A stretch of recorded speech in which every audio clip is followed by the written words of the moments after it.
Hello, So, my name is Jeanette Shaliga, and we are celebrating VGA's seventh birthday party. And up next, we have the amazing Connie Davis, and she's going to be doing an mtDNA and YDNA checkup for our birthday party. Thank you, Connie. thanks so much for having me, and I'm really happy to be here for the party. So I did come appropriately dressed. I have my stethoscope here. Was a nurse and nurse practitioner for over 42 years, so I am qualified to help you assess your mitochondrial and YDNA. So what we're going to do today, and it is going to go kind of fast, but you're used to that from today. So we're going to do a quick review of YDNA and mitochondrial DNA in relationship to autosomal DNA. We're going to complete the checkup together, and hopefully you'll be willing to share how you're doing.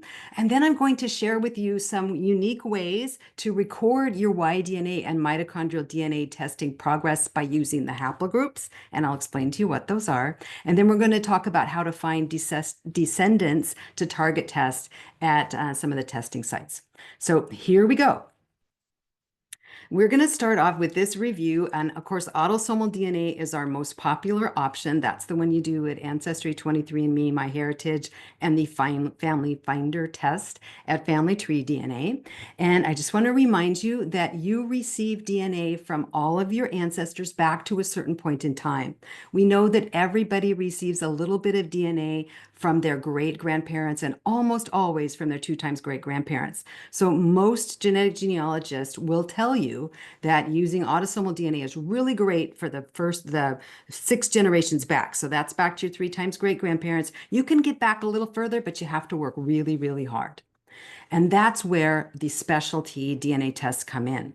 So we have YDNA, which is, as the quiz showed, which people were very up to date on, that's your patrilineal line. So of course, that is a direct line up the father's line.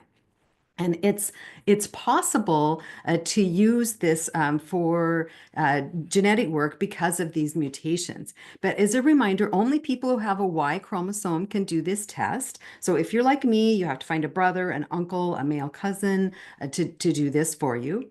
And YDNA does not do that recombination. When your autosomal DNA, if you were grandparents, it mixes up a little bit and you get less and less from each. YDNA doesn't work like that. It gets passed down intact. So these little tiny mutations are what make it work for us. And it can provide two kinds of information, well, more, but it can provide information about your distant ancestry, so very far back in time. It can confirm a father-son connection at any time along your tree where you can have testers from the different generations, and you can use it to solve mysteries involving a male line. So I like to think of YDNA as shining a bright light on that father's line further back in time. So I mentioned this mutation pattern. There's actually two different patterns. We're going to be talking about YDNA at the VGA in July, but it kind of looks like these dot patterns. I want you to imagine this is a bunch of males from that ancestor at the top, and then there's a mutation that somebody gets that's like that red dot, and you can see the red dot gets carried down in time through the male members of the family. And if you look on another line, you'll see there's a blue dot, and so that line might have the blue dot. Everything else on the YDNA stays the same except these tiny mutations. So that's why we can use it for our genetic genealogy. And if you're interested in your very distant ancestry, YDNA will also tell you where your ancestors were over the ages. Now, this map, which I did include a link to in your handout, it's pretty complicated, but these patterns that we were just looking at, you can trace them back to what they call YDNA Adam. And so you can see how your ancestors moved about maybe in Africa or out of Africa through these migratory patterns as that YDNA mutated. And those are named with something called haplogroups. So it's just a fancy name to help you know which lineage of mankind that your line comes from. And so there's some very distinct lineages. For example, people who are indigenous to North America and South America are generally C or Q, almost always those haplogroups. So it's a very handy thing to know. Now, where can you get this information, especially about haplogroups?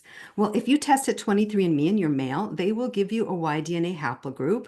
If you test at Living DNA, they will also give you a YDNA haplogroup. If you transfer your autosomal DNA to Family Tree DNA, they will give you a YDNA haplogroup.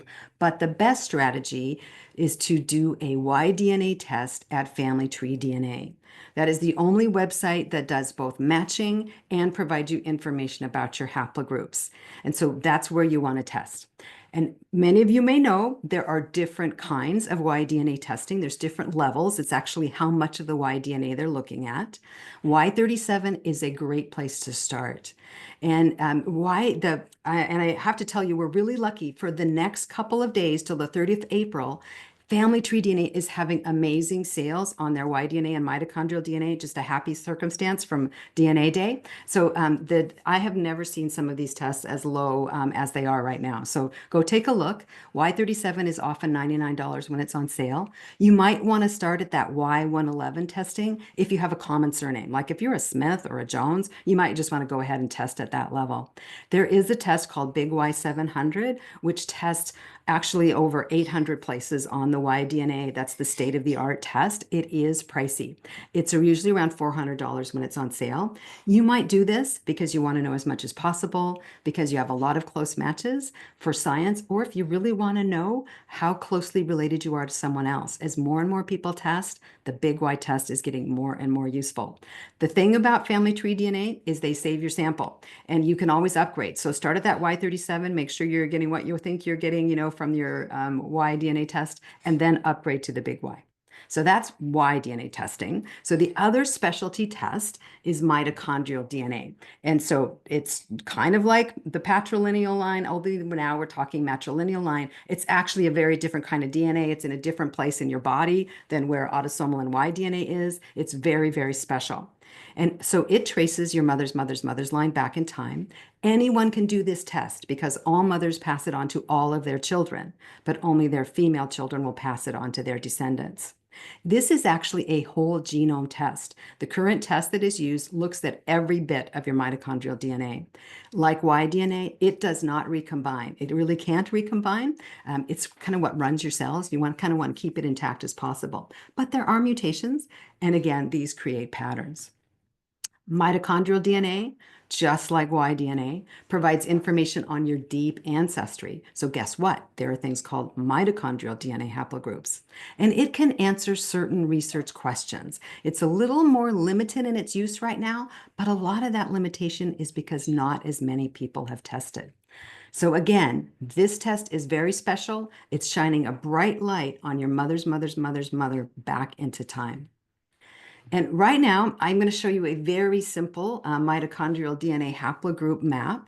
But what's happened in the last month or two is that Family Tree DNA has totally revised the mitochondrial DNA tree. This is a very exciting time to do mitochondrial DNA testing. There's a lot of new innovations, new reports coming out. But as you can see, there are some very distinct haplogroups in distinct parts of the world. So if you have a question about, was my direct line from Africa, or was my direct line of indigenous descent, of Native American descent, you can do that with a mitochondrial DNA test of a direct maternal ancestor.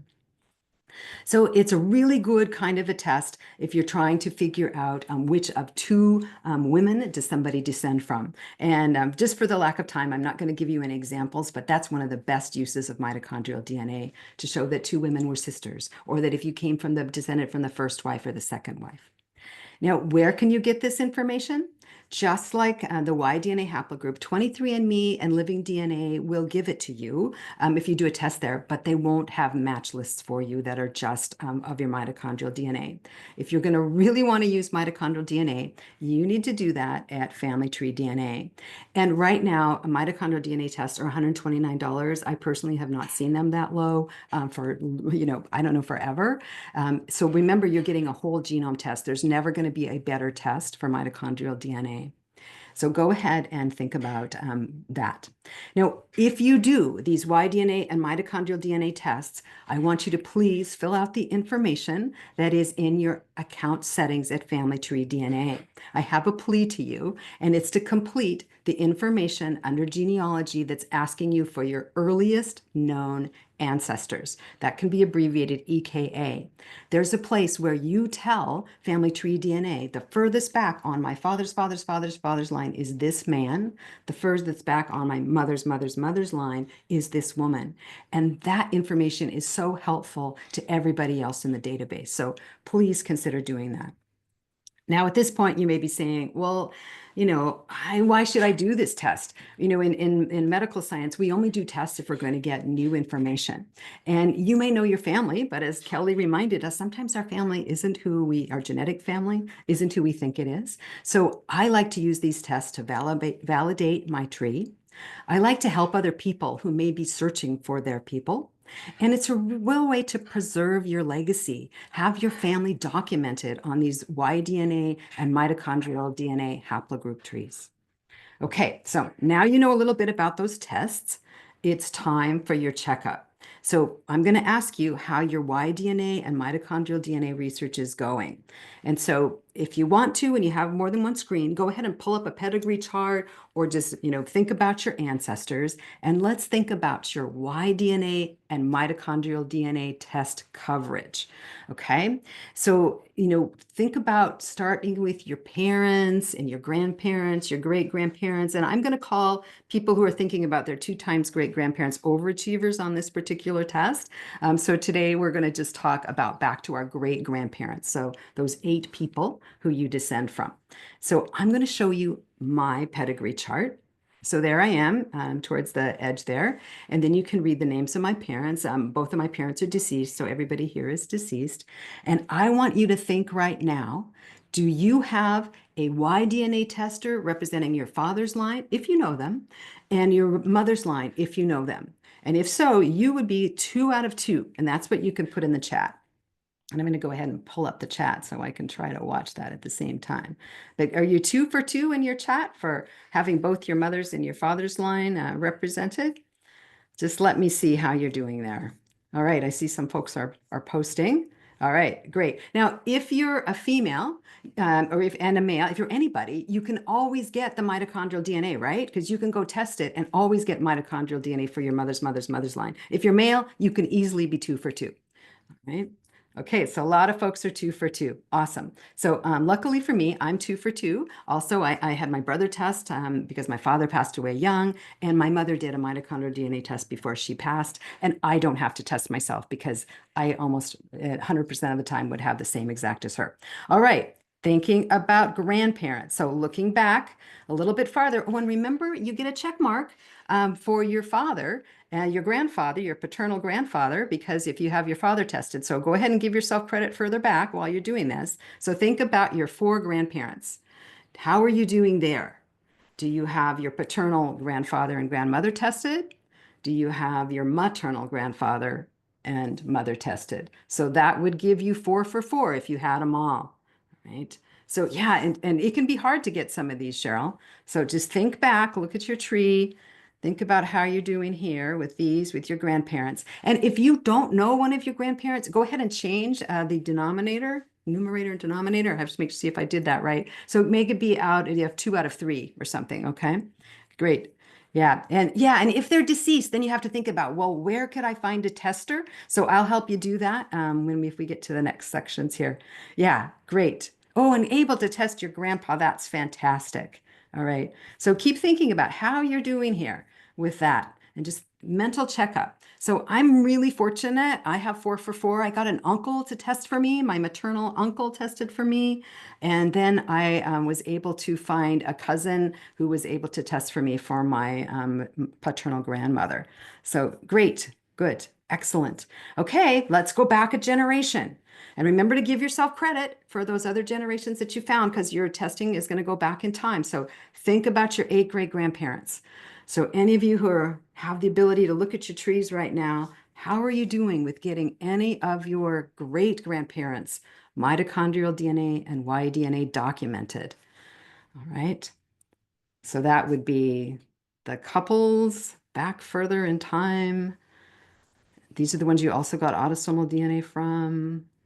I can see people counting, thinking through. How are you doing with great grandparents? How are you doing with them? Yeah, it's difficult. It's difficult. Now, if you've got some of them, like if you had your father tested, that's going to be one line, right? So you've got that one line taken care of. If you have any mitochondrial DNA, that's taken care of a line all the way back there, right? Yeah, Robin, that's great. You are where you start with. Yes, yes. So give yourself credit for those others you've tested. Yeah, right. Yeah. So this is, if you've noticed, this is an interesting thing to try to keep track of. So I've gotten 6 out of 8 tested from mine so far. So as you keep sharing how you're doing, I'm going to show you some ways to track your progress. Because if you're thinking about, I want to document my family, I want to be out there to help other people, keeping track of this is really important. And we saw Kelly show us how she keeps track of matches. So we're going to talk about tracking your progress with this kind of testing. And I love Zig Ziglar's phrase, if you aim at nothing, you'll hit it every time. And so here's some ways you can test it. You can do it on paper or on a spreadsheet. You can do this in your genealogy software. I'll show you one tip from Roberta Estes. You can use DNA Painter, or you can do it on Ancestry. I'm sure you can do it other places, but these are the places I'm going to show you right now. So this is I use Reunion software for the Mac, and I've printed out a cascading pedigree chart from my software on my computer. And I want to show you what I learned from Roberta Estes for how to capture this in your software. And what she does is she adds that haplogroup information, which is a nonsensical looking string of numbers and letters, but that's what their names are. And she adds them in the suffix field on her software and her own software. So she's the only person who's seeing this information. And so you can see I've highlighted in blue, that's the paternal line there. That's my brother's test. And it goes all the way back, all the way through that line. And you can see the ones that I've tested, I've highlighted here.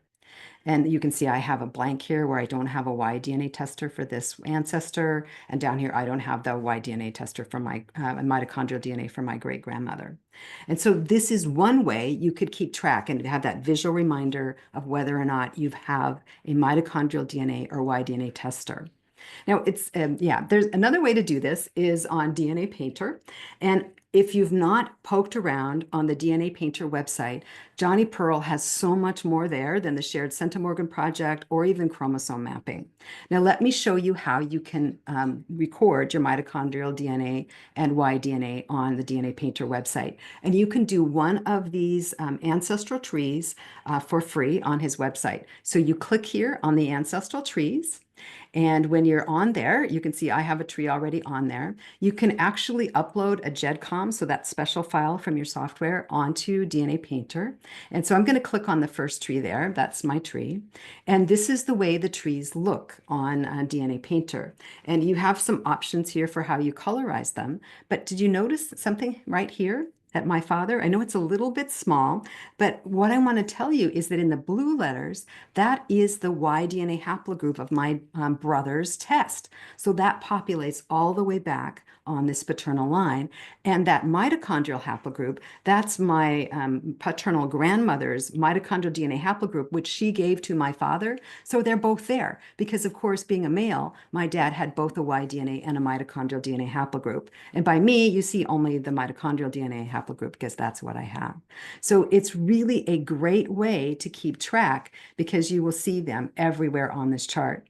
There's a lot more you can do here. I don't have time to show you everything, but there's a fan chart view. And again, this is my father. You can see his mitochondrial DNA and YDNA haplogroup displayed right there. If I go to somebody that I don't have the haplogroup, when I get my Workman YDNA, I can click on this. I can enter it right here onto the tree in the edit section. So it gives me options on how to do that and enter that on this program here. And you can see how you can add photographs. It does mapping for you. I mean, it's really wonderful way to have a tree online. And so there's the box that you enter mitochondrial DNA and YDNA. All right. So that's another way to do this at DNA Painter. And of course, there's Ancestry. Now, you might be tempted to put this in your suffix field on Ancestry, and I'm kind of not thinking that's a great idea because that's a haplogroup information. People won't know what it means. It might be a little confusing. But what I have seen people do, and what I've done on this tree, is use an image And I also have mixed feelings about images since they get copied and pasted everywhere, but this would be an option for how to do it on Ancestry. Now, other options you could use are the tags on your tree. The tree tags are awesome for this kind of thing. You could just say mitochondrial DNA tested or the YDNA tested. So you could use the tree tags there as well. But that's a couple of options for you to track this on Ancestry. Right now, I actually use my tree, and I also use a spreadsheet to help me keep track of where I'm prioritizing my tester. So the last thing we're going to talk about, and I think this is going to turn out just about right to get us on time and maybe have a time for a question, is, well, I don't have anybody living. I saw somebody post that. All of these people are deceased. So your job then is to use the finding target testers strategies. All right. So where is there a cousin who can help you? And this gets super, super difficult if you are the only child of an only child of an only child, but you just keep going back. Luckily, these things don't mutate very rapidly, and so you can go back many generations and look for a tester. So I'm going to show you some ways to find target testers. So if you're doing what Kelly was recommending, doing your genealogy very completely, your tree completeness, and you're saving all of your cousins down to the present time, your genealogy software might be the first place to look. You can look on Ancestry, and Throughliness is one of them. You can look on MyHeritage, and we'll talk really briefly about that on Theory of Family Relativity, on the Family Search Family Tree, and on WikiTree. So remember, I'm just reinforcing what Kelly said. Descendancy research is the key to using DNA well. So in your genealogy software, put people in your tree. When you export your GEDCOM files, you can have living people be private. If you're doing an online tree, they will be private people in an online tree and all of the software that's shared online.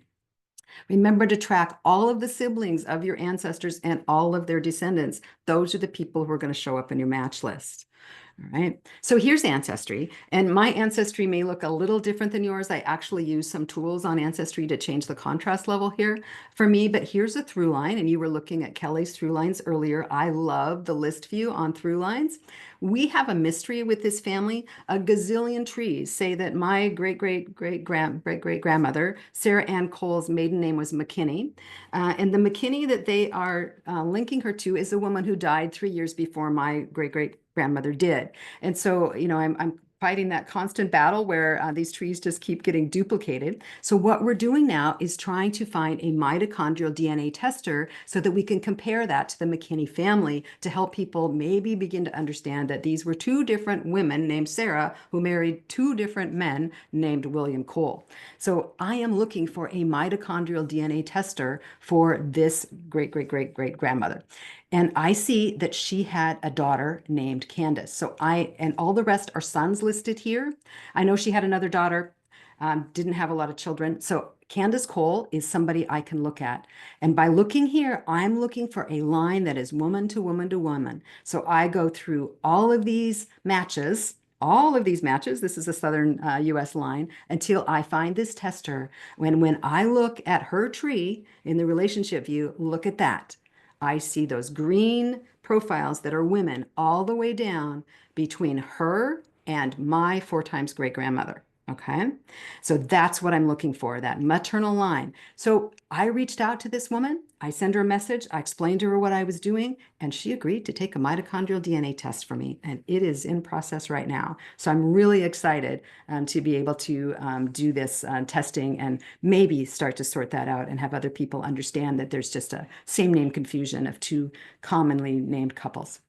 All right, so there she is on the line, and you see her line there. All right, let's go to MyHeritage next.